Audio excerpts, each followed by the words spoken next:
welcome to another edition of the One Team We Agree On. I'm Jillian. And I'm Kyle. How are you doing today? Well, besides my broken foot, I'm doing great. Yeah, Blunder of the week, honestly. I mean, let's tell that story real quick as we kick off episode 100. All right, well, I'll tell the real story, I guess, because I told my students multiple versions of the story that were completely fabricated. One of those versions was, and this was at the suggestion of some of my coworkers, because they know what that I do the union stuff. They're like, yeah, tell the students that you were on the sidelines of the union game and you got like slide tackled by accident.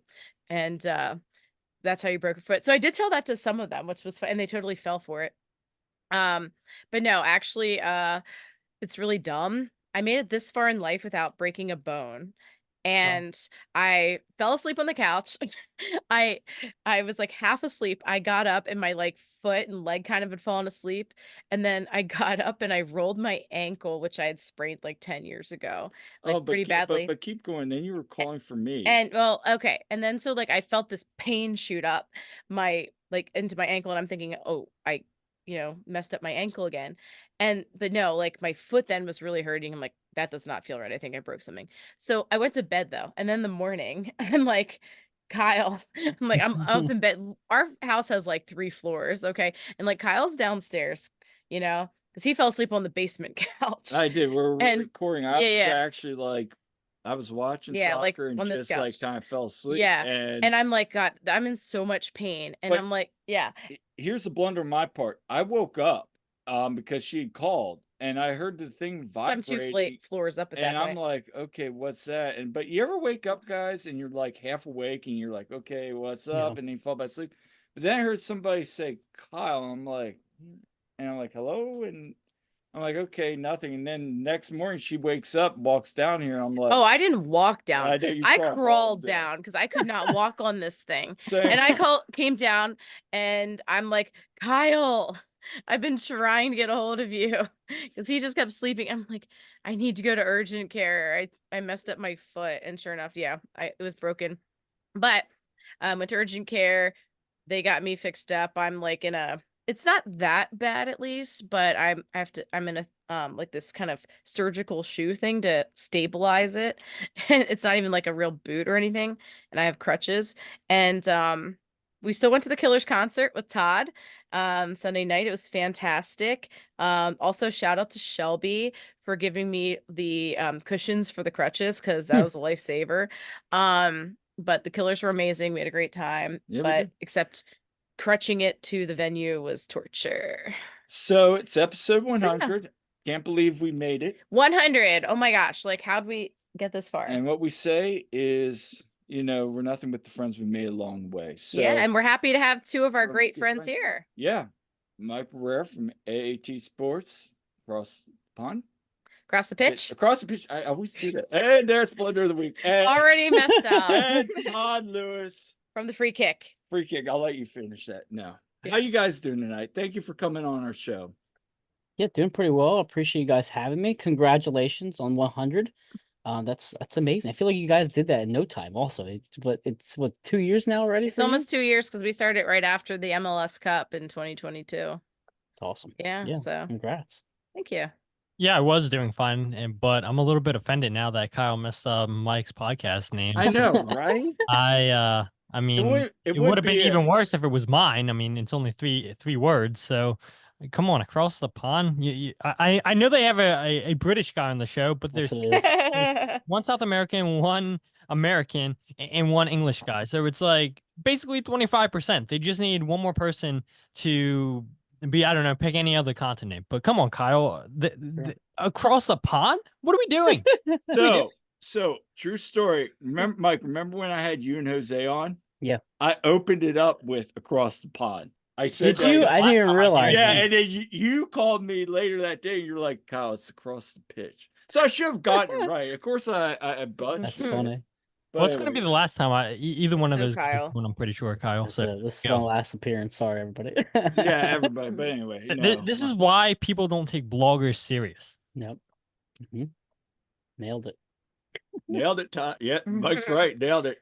Well, there's some people that don't worry about the bloggers. Yeah. Anyway. Yeah, they're not worrying about the bloggers. Anyway, I digress. So, what are we wearing today, everybody? Okay. Go ahead, huh? Yeah. So, well, I wore my Red Bulls, my Dead Bulls one on Todd's pod, which, by the way, you guys, if you have, we're not really going to talk about the Red Bulls game. I know we like kind of we waited a little bit to do this because we had some things in place. But if you want to hear all of our takes on the Red Bull game, listen to Todd's free kick pod that was after the Red Bull game because we covered that extensively in our thoughts.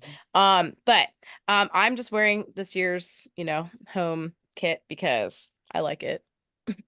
And I'm wearing my join or die because I feel like right now, either join or die with this team right now, to be honest with you. Mike, what are you wearing? Well, Kyle, where did you get that shirt? I actually like that a lot. I got that one for you. Yeah, you got this from Christmas. It's on. It was on the Fanatic store. Yeah, it was like on the MLS store or something like, I don't know, 2 years ago maybe. Shout out to the Union being cursed ever since they took the join or die down from the stadium side. They've been cursing themselves a lot lately. Well, yeah, for me, I'm just kidding, but seriously, that was always cool. Exactly. You walked into the stadium and said join or die. I always thought that was cool. Now it's just like Philadelphia Union. It's lame now. Yeah, well, for me, Kyle, I'm wearing one of your favorites, the baseball kit. If you can see that. But underneath it, I have a North Carolina t-shirt. I'm in the college basketball mood early. There you go. So I threw on a Tar Heel shirt because that's kind of my favorite team. And just ready to chat some Right, nice. Rock and roll. Todd? And I'm wearing two people here's least favorite jersey, one of the least favorite jerseys. It's the 2021 away kit, the Lightning kit, the most superior kit in Philadelphia Union history. But some people apparently don't like this jersey. So who doesn't like that? What's wrong with them? Are you talking about? I thought you were talking about the Parley kit that year. Nah, you hated this one, Kyle. Somebody you need to go back. I thought it was a Parley kit. No, somebody roll the tape from the Anaheim trip. Wait, you don't like the light? Did you say you didn't like the Lightning kit? I thought he was talking about the Parley kit. If I thought, oh my gosh, we just had total misconception on that one. I mean, I don't like the Parley one that's white with the like peach colored. No, it was the aqua blue one that Todd said. Because remember at the the one that's just solid like aqua blue. You don't like that one? No, I don't. I mean, it's fine. Todd's like laughing. Somebody, after you get done listening to this episode, it's our episode at the United Soccer Coaches Convention. I believe it was on Kyle and yeah. Jillian. Yeah, it's our best. We ranked. Pretty sure, Kyle, you said that you didn't like this kit. In Kyle's defense, I didn't like it at first either, but once I saw it in person, I did say that. Like, okay. I did say that in Todd's. I said it took me a while, but now looking back on it, like it's a top 3 road kit all time for sure. Now just road kit. What? The black. See, this is what I'm saying. People top 3 road kit. It's a top 3 kit overall. That's true. Okay. Let's is definitely making the point. I am because it is definitely a top 3 kit overall, Kyle. Okay. Yeah. All right. Yeah. I didn't come out of the house, Jillian. He's banned. Top 3 road kits, like number 1, maybe number 2. No, it's number 1 because I don't like this current one. So you don't like you don't like this one or the that one I love. Oh yeah, this one's great. Oh, you're talking about like the smoke one. I don't like that. The Simpsons one. Yeah, I like it, but like your way kit's gonna look like. Yeah, I want to be on that committee, dude. I want to be in on that. Anyway, so before we get started with the topics today, where can everyone find us on social media? So we are on Twitter or X or whatever. I refuse to call it X. I'm sorry. And anyway, we are on there at TOTWAG. We are on Facebook and Instagram at The One Team We Agree On. We have our YouTube channel, The One Team We Agree On, and our website, theoneteamweagreeon.com. And you can find me on TikTok as well, although I need to update some things on there. But at Jillian_Almany or something like that. Yeah. So before we get as we get into this, let's talk about the international break recap. It was not kind to us in terms of injuries. No, it's not. But Union get a lot of Union 1 and homegrown Union 2 guys down, Academy kids. Yeah, good representation there. Got so let's talk about the first team because the first team was they didn't come back okay. No, they did not. Okay, so you have the Red Bulls game where Ty was great. Danley was great. Andre was great. They all come back injured. Yeah. I mean, and then of course Gazda didn't go. Yeah, Gazda, he got light hamstring injury. Yeah. So yeah, that was not good way. Although Danley did score a goal. Yeah, I he mean, looked good from what we saw. Some of the highlights Jose clipped up. Yeah, but and just some of the other stats looking at the games. Yeah, I mean, Danley took a bad tackle and in his last game. Yeah, and so his ankle is hurt, and Jim said today on his presser that he won't rule him out yet, but I know ankle stuff is not good. From personal experience even. Yeah, so I hope he'll be okay, but I'm not too hopeful that he'll be available, unfortunately. And then Ty, he's been on such a run, and that would be a huge loss if he wasn't available. But thankfully, Jim said today that, and it was a hamstring thing with Ty. He said that Ty was training, that he was feeling good, that he'd be available. So thank goodness for that. But probably the most concerning thing is Andre picking up a little groin discomfort, as Jim put it, and he's day to day. He didn't train today, and he'll know more tomorrow, Friday, of what's going on with that. But Lord help us if Andre is not in. Well, Jim said he's hopeful. Yeah, we know what that means. But anyway, yeah. I mean, at the end of the day, Todd, we'll start with you. What are your thoughts? I know you and I have talked about it. We were going to wait until we heard Jim's comments today. I mean, what's your thoughts on all of that? Yeah, I mean, we pretty much had an idea with John Jock. I mean, you leave pretty early in the first half. Any ankle injuries are going to be pretty significant. I mean, I'm not trying to compare myself whatsoever to a professional soccer player, but like I've had lingering ankle issues playing soccer before, and it takes sometimes a couple months to recover. So you got to imagine, a professional athlete playing at such a higher level, the intensity is so much higher in training and games and whatnot. The wear and tear on those ankles are going to be, even worse, I feel like. And yes, I mean, all soccer players, I feel like, probably suffer ankle injuries. They're all getting kicked throughout the games and everything. And you when you see a tackle like Danley had, the first thing that came to my mind was you hope nothing's broken. Right. Because a really, really bad tackle, dangerous tackle. I'm surprised the guy didn't get a straight red card because of how reckless it was. But, Jim Curtin said he won't rule out Danley this weekend against Inter Miami. And I think that's the best thing that Union fans could possibly hear. And maybe it's Jim Curtin playing a little bit of mind games against Tata Martino, because the Union don't have to release their official injury report until 5 p.m. On Friday. I'm assuming this episode comes out. So yeah, I mean, maybe Jim Curtin wants to not give them such a head start on their scouting report and everything. Like, okay, I'm not going to rule him out, because he doesn't have to say, yeah, he's out.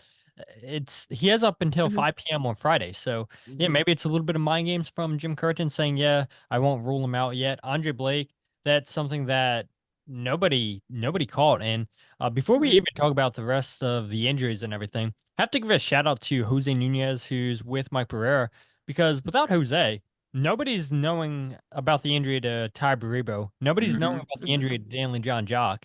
And Jose missed the Andre Blake injury. And I told him, he called me on the phone. I'm like, dude, if you wouldn't have clipped the Danley injury, if you wouldn't have been told that Ty Baribo got hurt away with Israel, nobody would have known. And Jim Curtin would have opened in his press conference and people would have been shocked. And so shout out to Jose there just for the great coverage that he does and really keeping everybody in the loop. And I think all of us can say, yeah, he does a good job keeping us in the loop too. I mean, how many times run things by us? I mean, shout out to Jose for the tremendous work that he does. And so, yeah, Andre Blake was the big surprise for me, because I was like, wait, it shows that he played 90 minutes against with Jamaica against Honduras. Like, everything I thought was fine. And then Andre Blake obviously has a groin injury. And so that's a big concern. And then you get the news that Ty Baribo was supposed to play against Italy, and he picks up that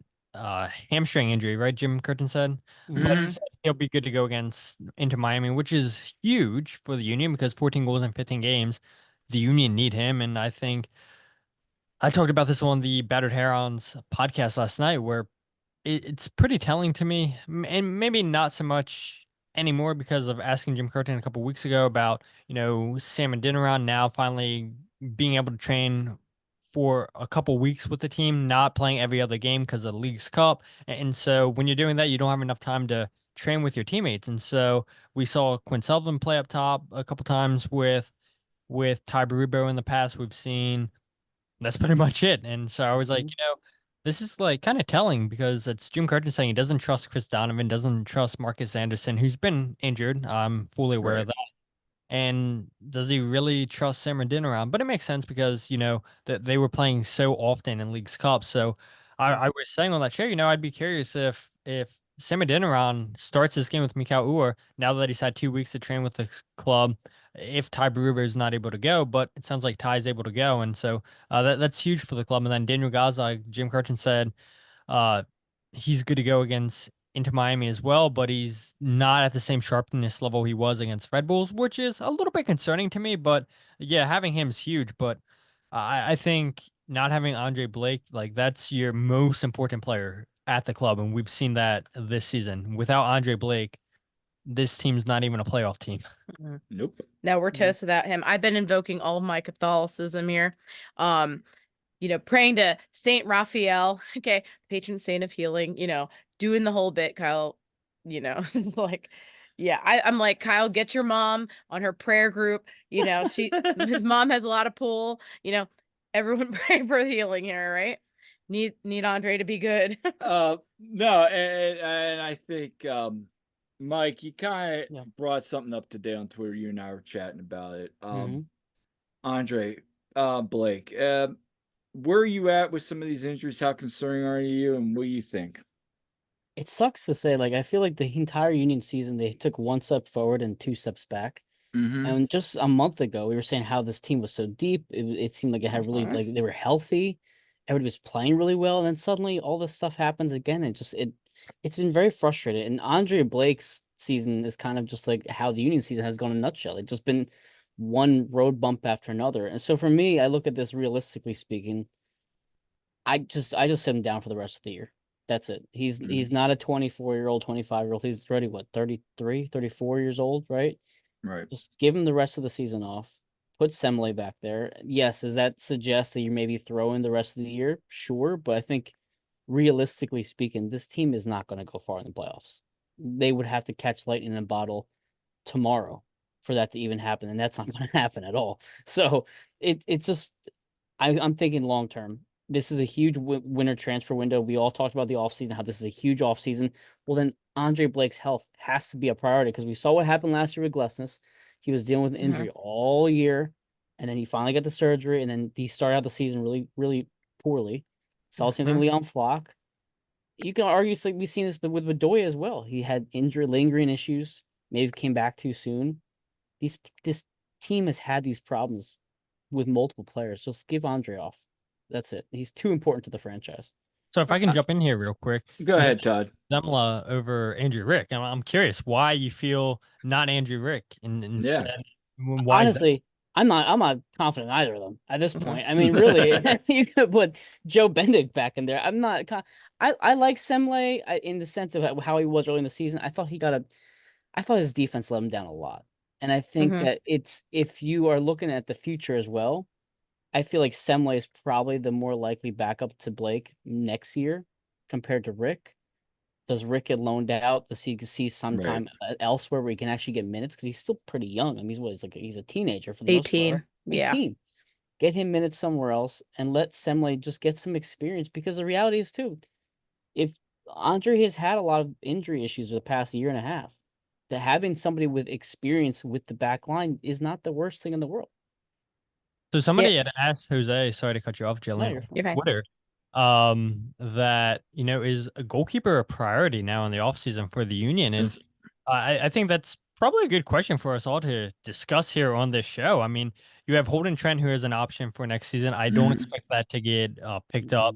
Andrew Rick, you bring up a great point, Mike. I think he's past MLS Next Pro. I think you got to move him on to the next level to get a better competition, which would be USL Championship. There's no way that he's going overseas, because if he goes overseas, then he's never coming back to the Union, in my opinion. Right. And then, yeah, you have Zemla, who I'm not confident in at all. I know he was the goalkeeper of the year with Louisville City last year in USL, but the biggest complaint I have on him is his footwork is not good. And when he tries to come and collect balls on crosses, he's not confident at all. He spills so many balls. He doesn't outmuscle people, and it's free headers or a loose ball inside the 6-yard box and winds up in the back of the net. The Chicago Fire game is where I was like, yeah, I'm done with this guy. After the Union blow a 3-1 lead and wind up losing 4-3, and Zamla had a huge blunder that game too. I mean, I'm pretty sure he mispunched the ball, went out for a corner kick. The very next play, Chicago Fire score. And yes, the Union had to do a better job defending the set pieces, but everything that needed to go wrong in that game absolutely went wrong in the second half for the Union. So yeah, I would be curious. I mean, do you guys think that a goalkeeper should be a priority for this club next season?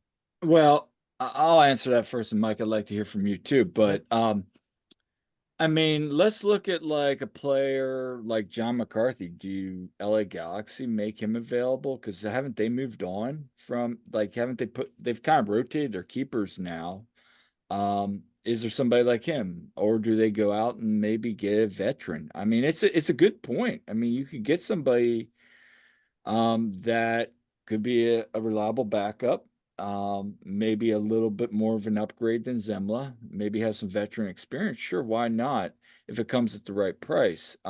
Because again, aging, Blake, injury concerns, international duty, we're definitely going to need him. So Mike, curious to hear your point.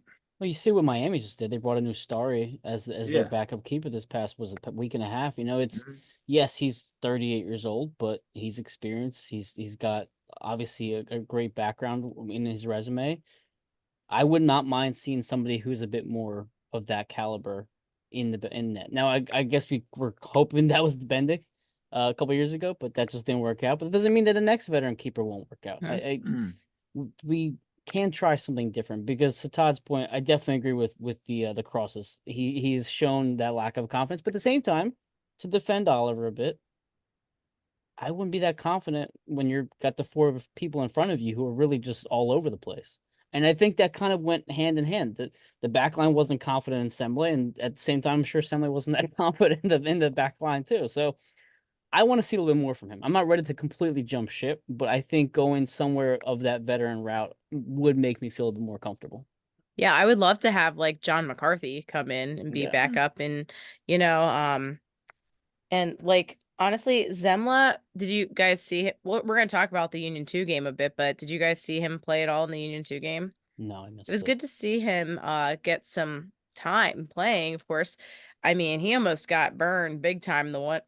Well, like, he was way off his line the one time. There was 3 times that Todd brought up about what he... Like, Macania saved his butt the one time. Like, it was... He was like, I only could see some of the game because I was coaching, but like, he got pulled way off his line.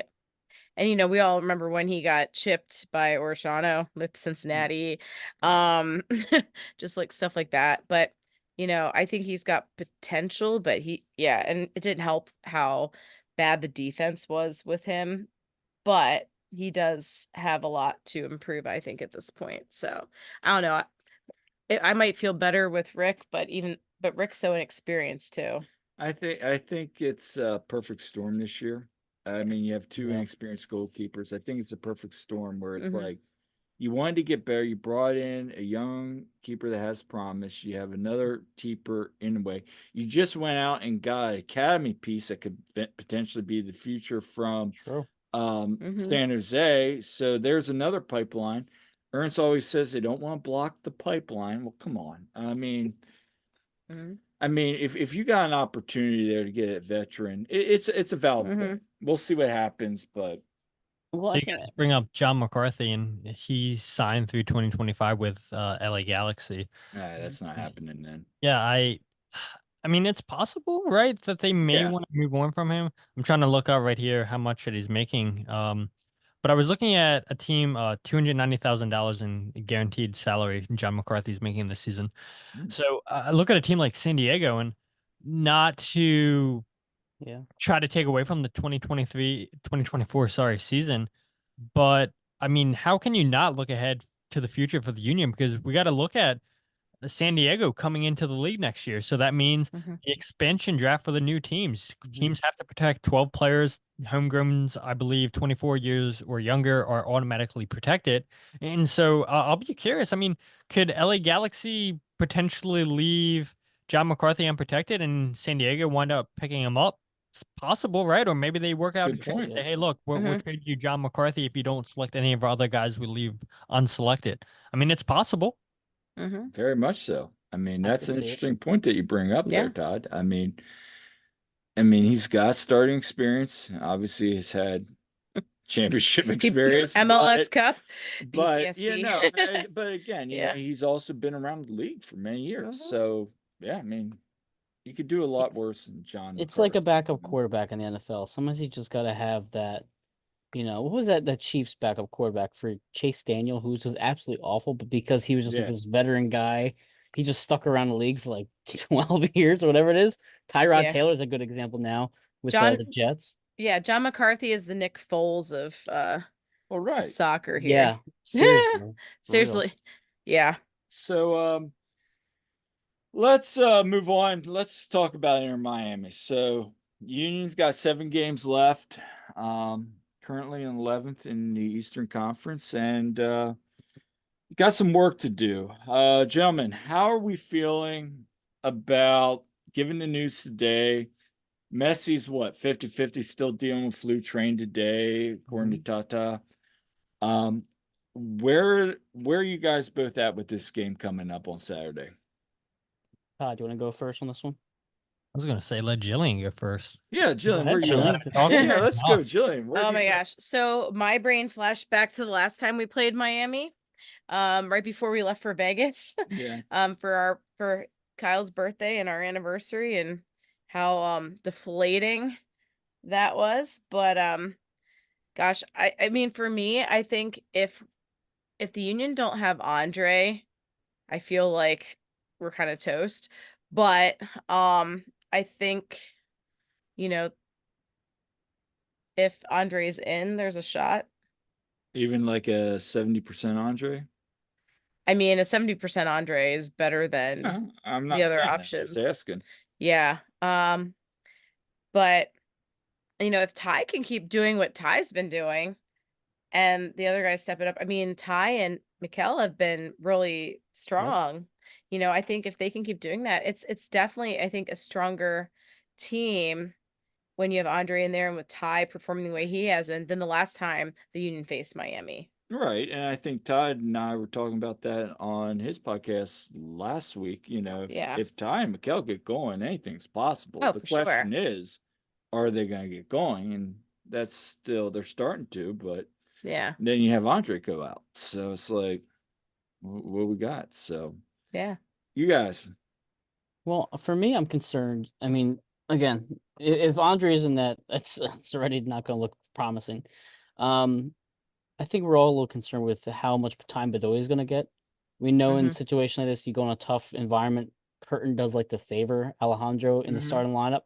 I really hope that's not the case. I want to see Quinn on the right-hand side or Bueno on the right-hand side, just to give a little more speed, some tenacity, a player that's not going to be gassed by the 60th minute. I wouldn't mind that at all. I am hopeful that Baribo is playing, but I at least want to see Michael continue his good form.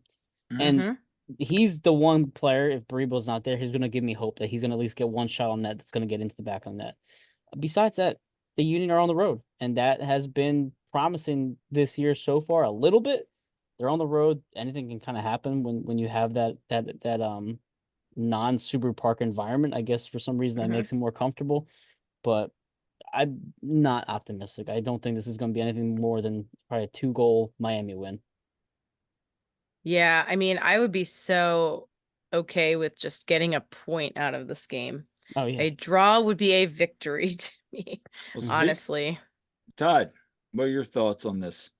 Yeah, a draw would be amazing for this team. And so last night on Battered Herons, I said 3-1 into Miami victory, but that was before I was aware of Andre Blake's injury. And so if Andre Blake can't go this weekend, I can honestly see it being 4-1, 5-1 into Miami this weekend, just because I was having a conversation with a buddy today and he was like, dude, Andre Blake's day to day. And I was like, yeah, it sucks. And I think, look, I said it a little bit ago where Andre Blake has proven he is the most valuable player to this team this season. And you do have to look no further than the wins loss record when Andre's been in net compared to when Andre has not been in net. And it's not pretty. It's not pretty. I'll go and look it up and probably post about it tomorrow. But I don't feel confident. You know, you could have everybody else healthy. And without Andre Blake, you have no chance in hell to come away with a point just because Andre Blake means so much to this team. And so I hope, you know, that Andre is healthy. I hope that Mikhail Uhre can continue his hot form that he had against New York Red Bulls. Ty Baribo can continue his hot form. Daniel Gazdag, I said, I thought would probably score a goal against Inter Miami via penalty kick. But yeah, no Andre Blake potentially is not a good sight for Union fans. And, you know, I think we've seen plenty of it. And we're like, well, no Andre, we have no chance in hell in this game. And if that's indeed the case on Saturday and we see Andrew Ricker or Oliver Zumla, yeah, Union have no chance. Well, and like, I guess to what Jillian said earlier with the 70%, you know, Andre Blake, is it even worth trotting him out there then if he is not even 100%? Because let's just like look at it from the fact that they play on Wednesday in New York City, so they have a quick turnaround already. But is it like let's say hypothetically speaking, he plays at 70-80% and he gets hurt again, right? Which we saw before. Sorry, which we've seen exactly. We've seen it before. We've seen that, and that's a good point, Mike. At what point do you say coach needs to step in and say this guy cannot play? We're not fighting for a supporter shield. We're not fighting for a top spot. We're fighting for like the 9th spot in the East. Let's be realistic here. And if he's a 99%, sure. Anything less than that, no way. Well, Kraken actually said that a month or so ago, where he said he could have been better handling the whole Andre Blake situation. And you would hope maybe it would be different this time. But when you're a team that's on the verge of one of the last playoff spots, I don't know. I'm not confident that the Union hold them out. I'm really not. Well, here's so both you bring up a good point because you're right, Todd. Curtin brings that up.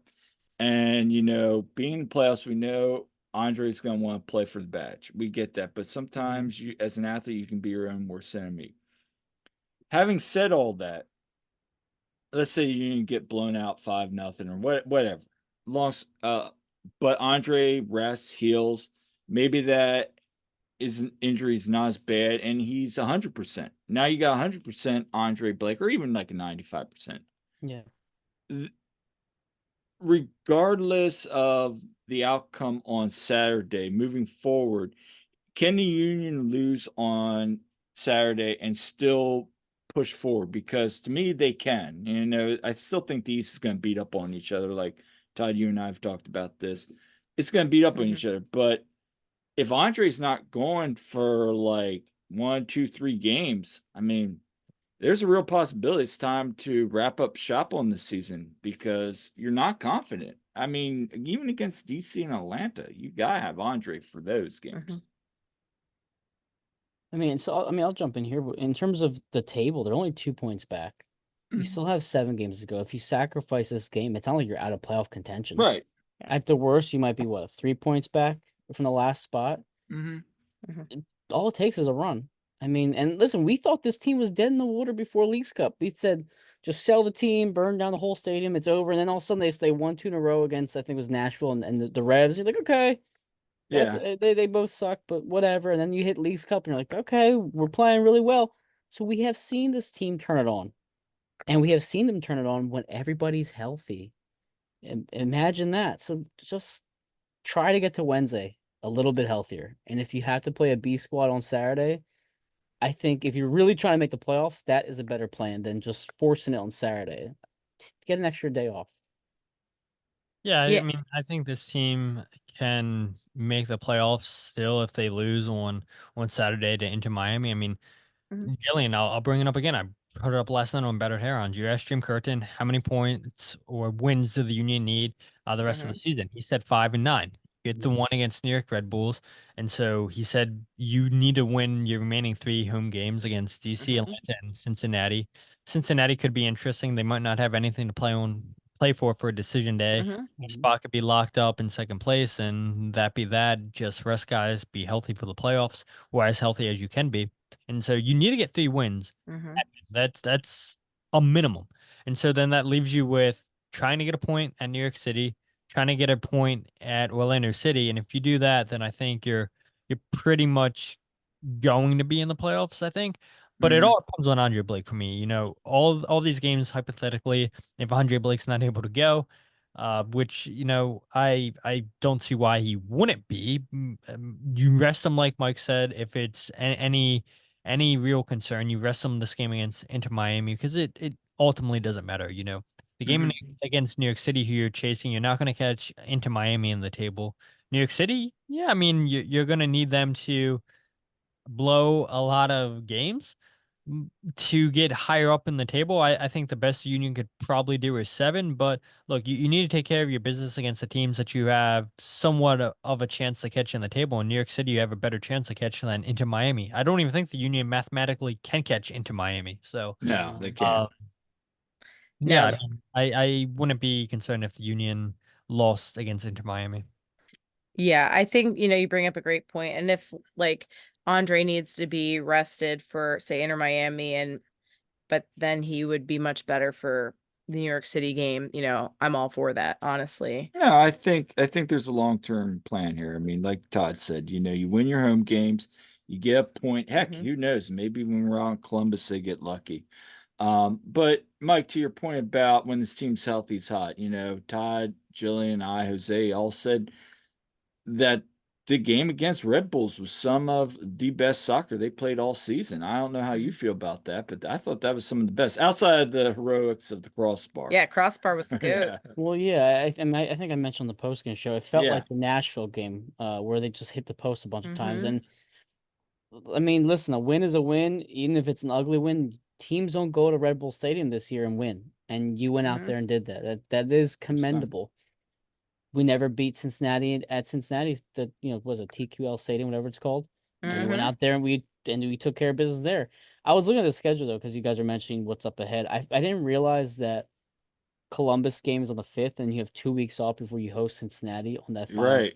Yep. It's like after going to Orlando midweek.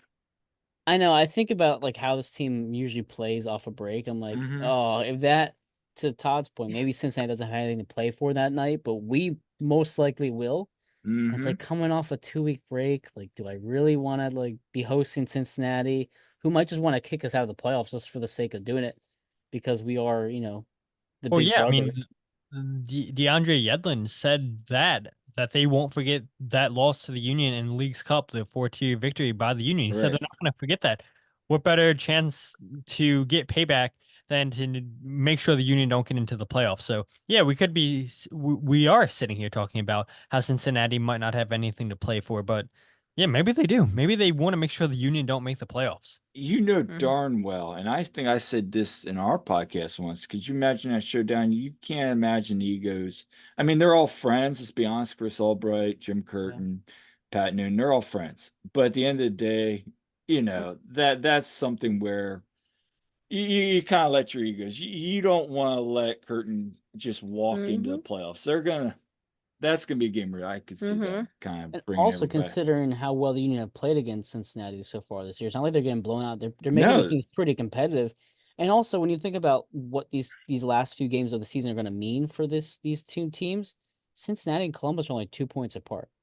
There's a very real chance they're both fighting for that second spot within the last week and a half. And for them, an interstate rivalry, you want to be better than the people right down the street. I could see them being very competitive in that final game. It's worth it. I mean, it's a very good possibility. So, moving on. Thoughts on the U2 game against Carolina Core? I mean, you didn't finally get a win in the last 6 games, snapped 4-game win streak to the Carolina Core. Your thoughts? Yeah. So Union too. what really drives me nuts, this really bugs me, is when Union 2 are broadcast on Apple TV, you can't see the replay of it. Yeah. There's nowhere to watch replay. Now, when they do it through MLS Next Pro's website, like it's through YouTube and you can, it's annoying because I'm coaching during the time Union 2 were playing this game. Now, I was able to see, definitely quite a bit of it. And I saw, of course, Nick Periano got to take a PK in the 4th minute. And so that put the Union 2 up early. And then they got another goal much later in the game from CJ Olney, which was great in the build-up to that. His 5th goal of the season. Yeah, so the build-up to that was real good. And so I thought it was a really good team win for them. I know Marlon LeBlanc said on Twitter, what a great win, and of course he's always talking how young that team is, which they really were. They had a bunch of their academy guys in there as well. And so currently they're on top of the East. They're ahead of Cincinnati too, which of course Cincinnati too has been team that has beaten them like every time. So that's been tough. But overall, they're sitting in 3rd. Yep. Okay. So Union 2 have been really a bright spot this season. When the Union were struggling, at least, Union 2 though, they've been exciting and doing well, but some, really good performances by the team as a whole with Union 2 there. Yeah. And, they didn't have Neil Pierre. He's called up with the U18s. Yep. With the U.S. men's national team. So great honor for Neil. I know he started, they had a game today, and wasn't it in Tokyo or something? Or it was against Tokyo? I don't know. It was in Tokyo. Yeah. So great honor for Neil, though. And well deserved. I mean, he's definitely, I think, one of the center backs of the future for the team. We'll see. He's got good stuff. So, Makanya played well. I mean, I don't know if he's ever going to get any first team minutes at this point, but I mean, the fact that Jim said he'd go with Nate at center back, I think, before Makanya. But he was doing all right. David Vasquez has been really great to watch. He's been doing really well. I'd love to actually see him, if it made sense with the game. I'd love to see him get a chance actually with the first team at some point. He's got really some good stuff. And Frankie had a really good game as well. Frankie's been doing a good job at that level. So it's been really good to see these guys progress throughout the season, and then they've been a lot of fun. And you've done an excellent job covering this team, I must say. Well, thank you. And so have you. Let's all agree that you're doing a great job covering this team. Marlon appreciates both you, myself. I know he's gotten to meet Todd already, and he appreciates the coverage. And I think that's a really cool thing. Yeah. Did either of you guys see any of the game? No. I regret to have not watched nearly enough Union 2 games. And I know I have to make it down. People say you gotta make it to a Sunday night. I told you this after the Columbus game. There's one Sunday game left, Mike. It's like Anthony Edwards told Charles Barkley, "Bring your ass." I know. I gotta bring just that do ass. it. I do because it seems like it's a really good team, and like, so what's the playoff structure like for them? So here's a weird. So let me explain this. Yeah. So basically, like last year, what was it? I think what is it now? It's like 8 teams now. It's expanded.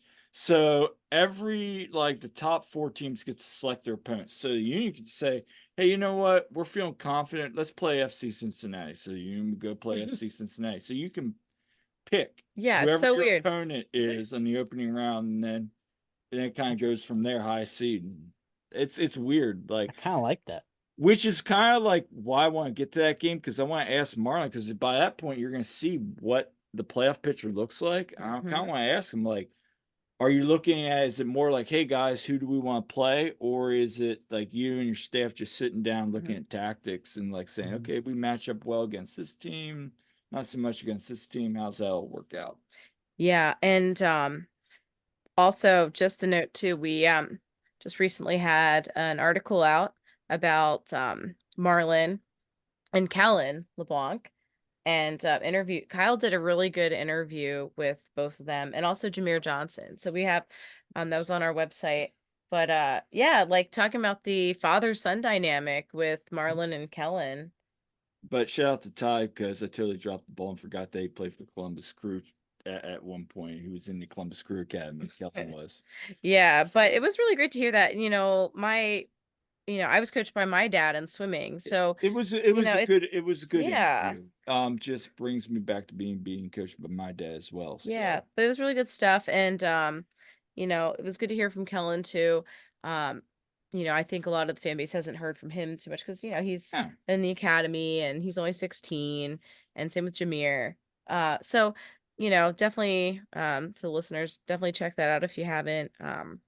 And Union too, they actually are going to be in Miami this weekend too. They play Inter Miami too on Sunday. Yeah, it'll be a good game. Yeah.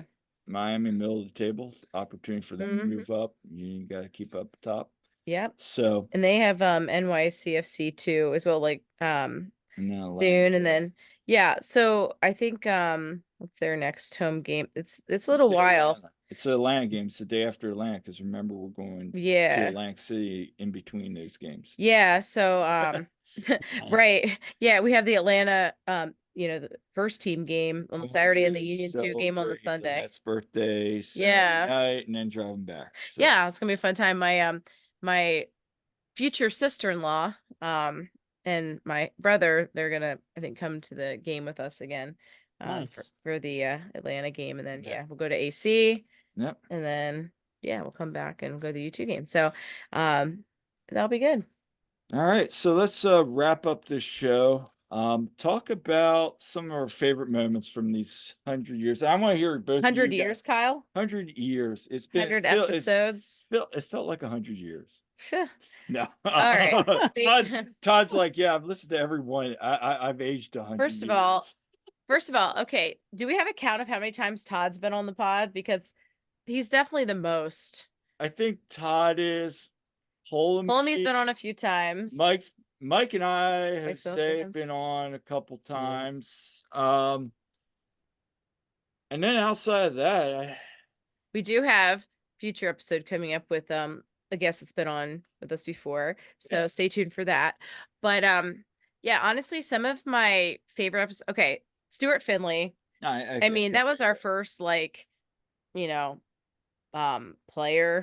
and in fact, that was like our 10th episode, and we had Stu on. Like, that was great. Shout out to Todd to tell me how. You guys love to have Stu on how that game came about. I don't know if you guys have told it on the show, but it's a wild story.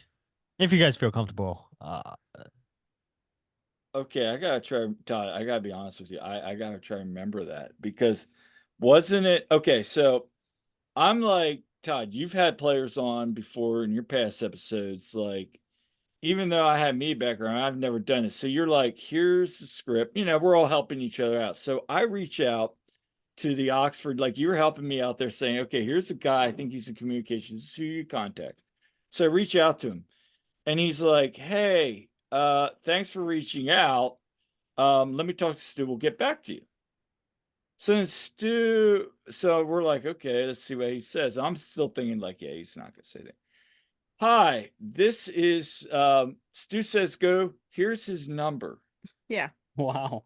Here's his phone number. Here's his number. All right, here's his number. So I'm like, all right, great, thanks. He's like, yeah. And I'm like, anything else? No, just talk to him. It's easier usually to connect. Hope you have a great interview. So that's it. You're on your own. Which is much different than how it's usually handled. They give me WhatsApp. I've used WhatsApp when I was coaching Division I. Didn't really remember all of it. Go to text him like, hi, my name's Kyle, and I accidentally call him. So I hang up a minute, right. Todd, I'm like, oh crap, I screwed up. So like, all right, I'm like, oh, strike 3, you're out. But then he gets back to me. We have this interview. Finally, we get together. Then remember, we're all like waiting there. Stu doesn't get back to us. We're like, all of a sudden he texts us, hey, I'm so sorry, something came up. He was very gracious. Remember, like, okay, we can reschedule. So we finally reschedule, have that, and then our camera system's not working and all that, and it was just like. And this was our 10th episode. It was really early on. Our production value was looking back, I'd like to have Stu on again. I would love to have him on because again. of so much is, Now he's back. Now he's back at Kilmarnock and doing really well there, and glad to see it. But no, that was a great story. Yeah, no, he was a great guest. And I really enjoyed having Dave Leno on. Kevin Kincaid, those guys were great to talk to. And one of my favorite moments is when first time Mike, Jose, and I we were all on with those guys, and the cat knocked down all the crab. Oh yeah, and this is why we shut Shadow out. Like you all saw Oscar in the background there a little while ago. He's at my feet right now. He's just hanging out, being a loaf. But we shut Shadow out of the room when we record now because he will take down everything with his tail. I think some of my favorite interviews have been like Frankie Westfield was a great one. Yeah, he was. He really was. Obviously the convention with Todd, that was fun. That was so fun. Just to interview Dave Abrahams, like that's like freaking huge. Just to have him on. Dan. Dan, yes, Dan Abrahams, who was at ASCA, by the way. I did talk to one of the coaches. He was there. They introduced myself. They're like, "Oh, we know Kyle." He's like, "Oh yeah, great," kind of thing. But yeah, I hope to meet Dan again down the road because I'd like to have him on. And then it's been really fun just having a lot of the Union fan base on. Yeah, some of these learning like Valerie, who's like on all our comments, like just having us like interview her and just hear her story. It's like great. And I think like we've talked about having Conrad on because Conrad's always hanging out. Having the Slocum family on was great. Just like all these. We've had a whole bunch of the Union 2 players on, which has been great. But it's been such a rewarding experience. And how like when we started this out, I'm like, I don't know what the heck I'm doing with doing a podcast. Like Kyle had to kind of talk me into it. I'm like, I don't know what I'm doing. And now it's like, I think I found my voice. I think you found your voice more than I better than Kyle. Yeah, I agree. I think we all agree. I think she's she's the captain now. I'm the captain now. No. So, you guys got anything else to say as well? I mean, I really personally, I know you already mentioned it, really, but I love the Dave Leno episode. I think so. I mean, we all see like who's the guy on Twitter who puts like all the video content. Nick Picone. Yes, thank you. Doing the Lord's work with all that stuff that he does. Does amazing work. I love all the videos he does, but I don't think people realize how much sports Dave covers.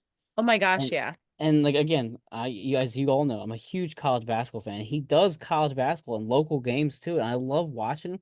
And I know we talk about Tom McCarthy and all these, and Merrill Reese and all these great announcers that we have in Philly.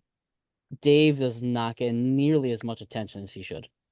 And that's because he does a Union and doesn't do the Eagles or the Sixers or the Flyers. And I don't know.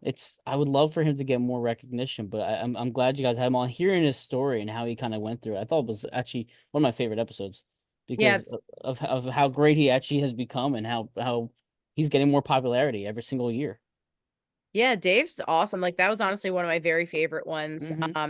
And I think it might have been our longest one too. Like we just kept on. We could have kept talking and talking. It was great. And we're hoping to have him on again soon. And I know he was just covering the US Open. I mean, for people out there, he was covering the US Open, doing radio broadcasts for that. And that was a long, stretch of coverage for him, being away from home. And then he was going back and forth with that, and then he was covering the Union. We saw him at Red Bulls, and got to talk with him quite a bit there. And but then he's going back and forth with his family, but he does incredible work, and we're definitely lucky to have him on the Union play-by-play. So I think for me, any episode that I've not been on has been my favorite episode by you guys. I do too much talking. I mean, anytime I go and edit my podcast or if I have other people on the podcast, I'm like, man, I spend way too much time talking. Let other people shine. Wait a minute. Any episode that I'm not on is my favorite. Wait a minute. Like Jose's also been known to write. Oh, no. I mean, I don't know why Mike has us both on at the same time, because anytime it's Jose and I want a report, it's guaranteed to go over an hour every single time. I love you, Jose. I've just busted your balls. I've mastered the craft of keeping him to like an hour and 2 minutes. Like, I've definitely noticed the last couple episodes, like an hour and 59 minutes. Like, okay, I'm on the right track here. But yeah, I forget what episodes a whole bunch of us were on, and like it went like an hour and 20. And I'm just like, how'd that happen? I've had a couple of those episodes. Yeah. Like, why would anybody want to listen to this? So the people that do listen to them, you guys are real sickos, and I appreciate you guys. Yep. Yeah. Hey, it gives me something to listen to when on my commuting with school. Like I've told you, Todd, I love like getting in my car going to school, and then I'm not out in my neighborhood yet, and I hear, I hear the intro to Free Kick, and I'm like, yeah, let's go, Julian Carranza, a spectacular finish.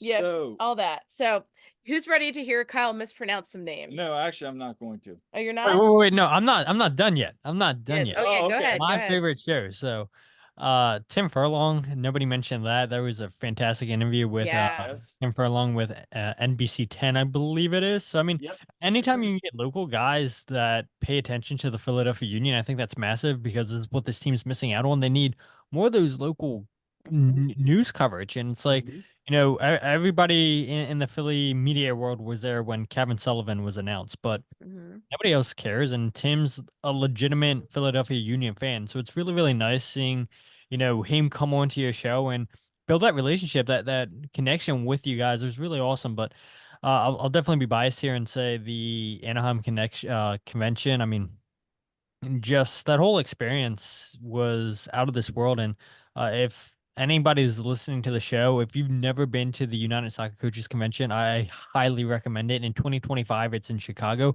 but in 2026, in January, it's going to be once again in Philadelphia. And that's an event that people need to check out. I mean, the connections you meet, people all over the world. I know, Mike, you guys had Thomas Granemark on your show before, and Thomas was at the convention. We had talked here and there in the past on Twitter, and he comes over to the booth. He's like, "Oh, Philadelphia Union." He's like, "You guys want me on?" He's like, "I coach there." And we're like, "Yes, we know exactly who you are. If you have time in your schedule, please come and chat with us." And man, him and I will talk maybe once a week, every other week, and he's fantastic. And so, I mean, the connections that we got to build at the convention was fantastic. I mean, you mentioned the Dan interview, Kyle. I think that was fantastic. But for me personally, I think the one that I think could have part 2, 3, and 4 is with Mandy Green.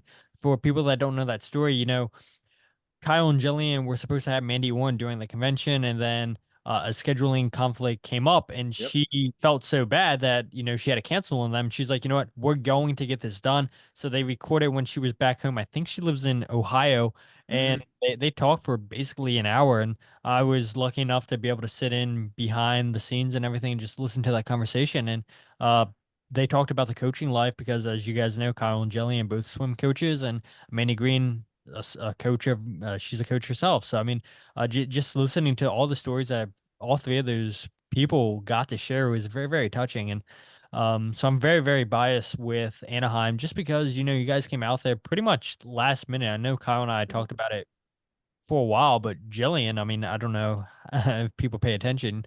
I don't know if you've said this story, but yeah, everybody knows she's a teacher, and she came pretty much last minute to that trip. So I wasn't expecting it to be Jillian. I thought it was just going to be Kyle out there. And then Jillian's like, you know what? I got off on school. I'm going to go to Disneyland. Never been to Disneyland, nor have I. And so I was out there basically for a week, and Kyle and Jillian come out, and yeah, the convention was not like it was in Philadelphia. We were really, really strapped for time. They gave us less time than we had in Philadelphia, but we made the most of it. Yeah, it was a little bit frustrating knowing that we only get 6 hours, I think, the first day, 4 hours the next day, and that wasn't the case in Philadelphia. It was basically between 8 to 10 hours a day in Philadelphia, which is very, very taxing. I mean, the one thing I learned in Philadelphia was take breaks. Don't keep going. You got to get food in your body, because one of the days I just went 8, 9 hours straight without eating anything, and I got a really, really bad headache and got super dizzy. I was like, I got to eat something. So yeah, I mean, we made the most of a situation that wasn't very well communicated with us until we were all out in Anaheim. But just being out there with you guys was fantastic. And then this isn't really an episode you guys have done, but I'm super proud of watching what Jillian's done this summer going down to union practice. And, I'm not afraid to throw shade at people. There's people in the media that have thrown shade at all of us, indirectly and not, and said, well, if you came down to practice, blah, blah, blah, blah. There was times when Jillian was down in practice, the only person down there. And people want to make these snarky comments. Oh, well, you would know if you come to practice. Well, where were you guys when Jillian was down there? Nowhere to be seen. I was fortunately able to come down twice during Leagues Cup on Saturday practices.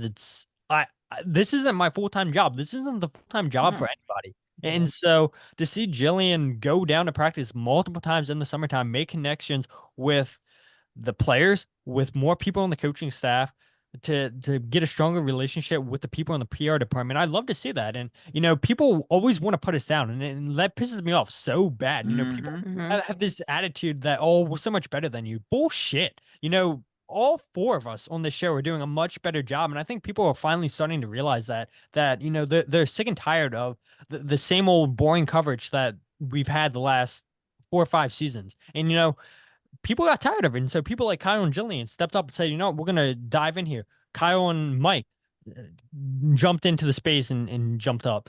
Somebody like me, pretty shy. I don't care about the accolades and everything. I want to see other people do better. I want to see Kyle and Jillian do better. I want to see Mike and Jose do better. If I can do my job of helping them get up there, then I'm satisfied. I don't need to be up there. I want to see other people bask in the glory. And Kyle and Jillian, fantastic. Mike and Jose, fantastic. But Jillian just taking the opportunities when she could to go down to practice. Very, very proud of her and absolutely crushing it with the coverage.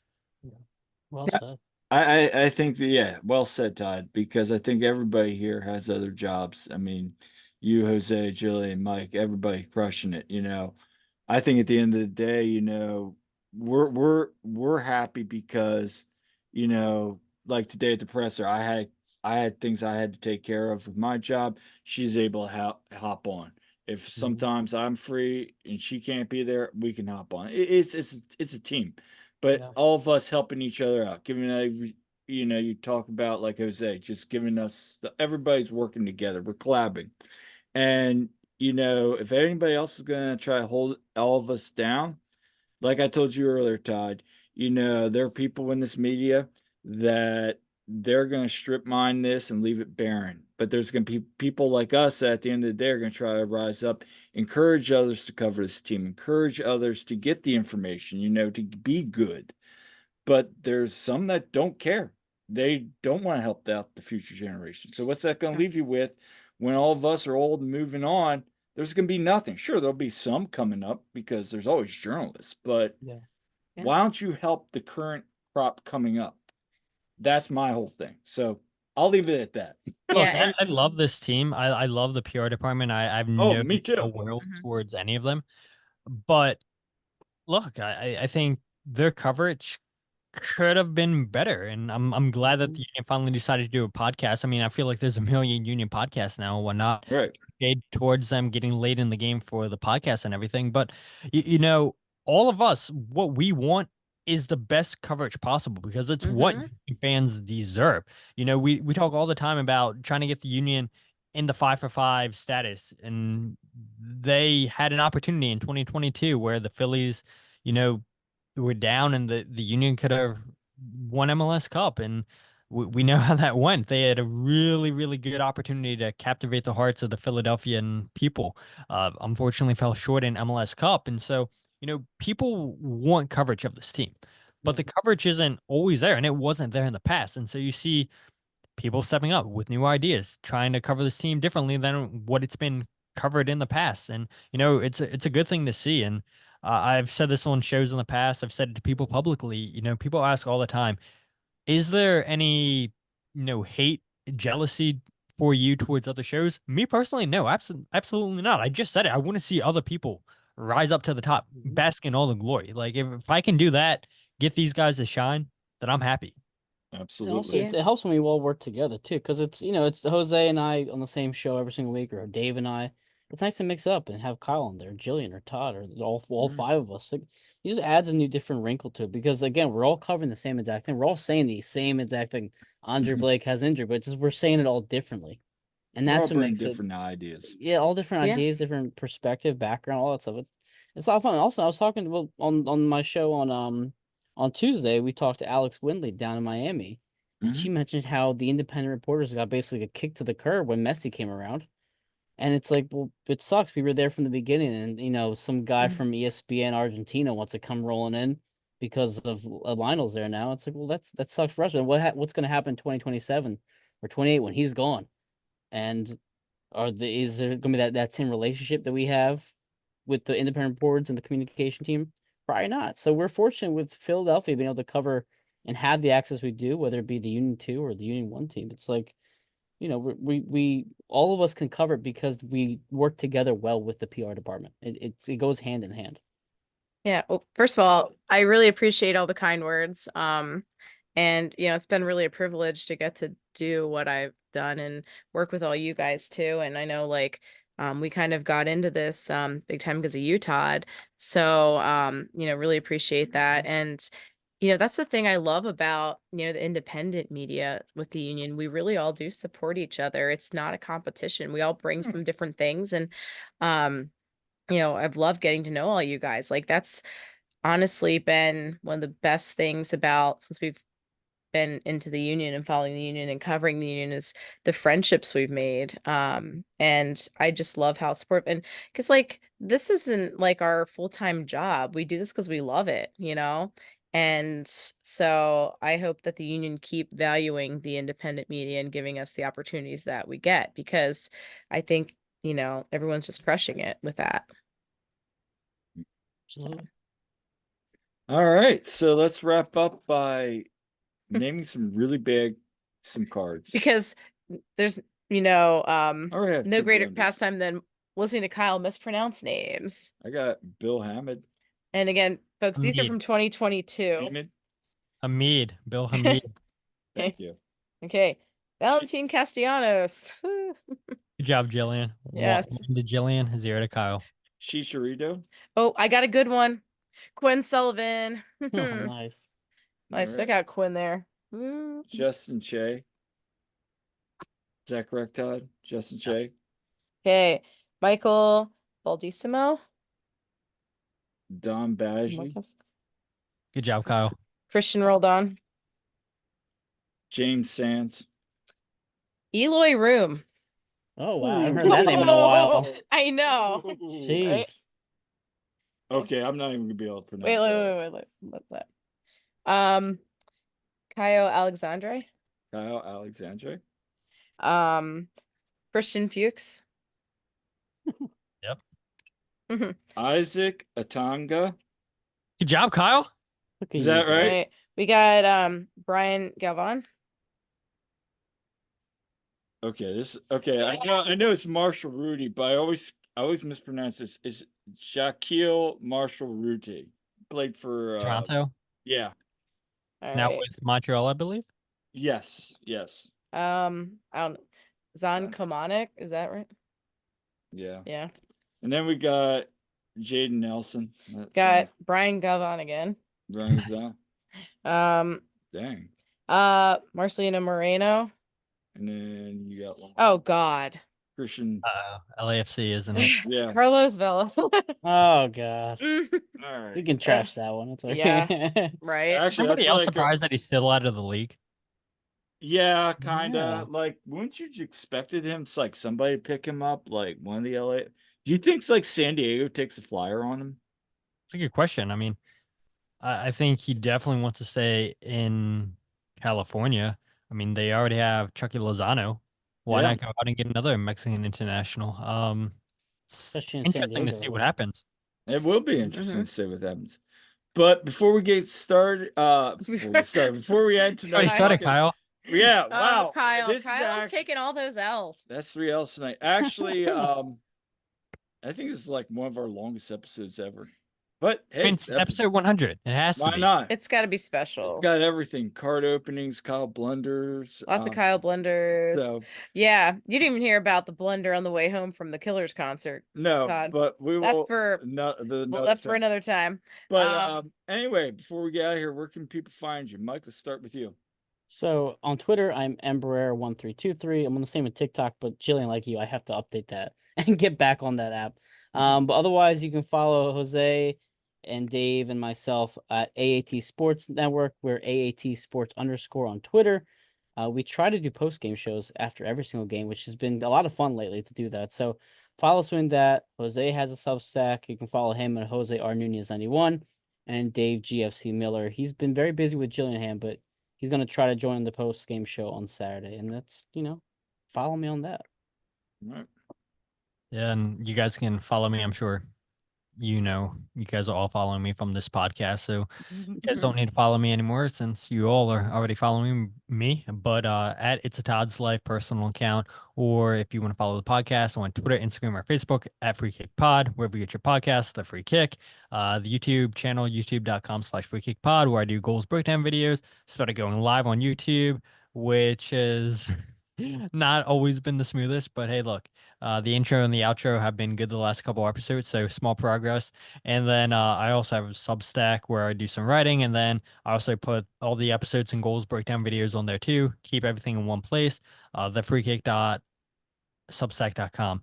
And again, thank you guys so much for having me on this episode and for being your 5th choice, 6th choice off the bench. I appreciate you guys. Always a pleasure, though. Always a pleasure, guys. So that's all for this episode. Yeah, and we're looking forward to having 100 more and then some. I know. That's with Jillian. Yeah, Jillian didn't tell you, Kyle, that your contract was only for 100 episodes. Now she's taking You're over not being being renewed. Sorry, Kyle. No, but and we have some, we have some guests in the works, and we're got some things coming up. So so make sure to subscribe and leave a comment. We love hearing from you. And if you have any ideas for us, let us know. And we look forward to seeing people at the games when we finally get back to some home games coming up. So definitely come see us and say hi. And until next time, I'm Kyle. I'm Jillian. And we'll see you at the game.